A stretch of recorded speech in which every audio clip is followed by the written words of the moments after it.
Так му влизам в София. След малко предстои монтаж на още един голям приятел, който е голям професионалист и много добър човек, и много се радвам, че също вече ще се радва на Канген машината.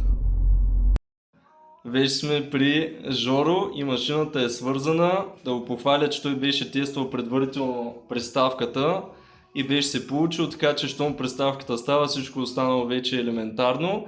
И искам да му честитя на него и на Ася, че вече ще пият най-добрата вода, и да му благодаря за доверието, защото и двамата не бяха опитвали водата, не са били на презентация, сега те първа понаучиха някои неща, но какво те накара ти да вземеш това решение? На първо място е доверието към тебе, тъй като те се познаваме вече, няма 10 години. Да. И също така в много кратки разговори, които сме водили, си му обяснява ползите, които ти сами ги получаваш.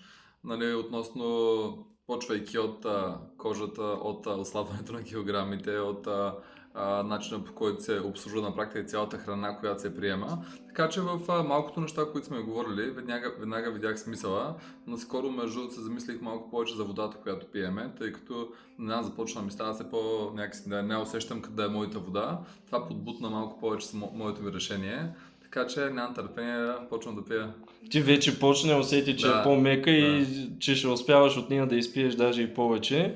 Така че честито, да се я ползвате 25-30 години и нагоре, защото горе-долу това е живота на машината. И съответно, ако някой покрай тебе иска да опита водата, вече ще може да те потърси, да му сипиш малко от живата вода. А пък ако сте в София и имате някаква нужда от така съвет или покупко-продажба на имот, това е най-добрият човек в тази сфера. Чао, чао. Чао.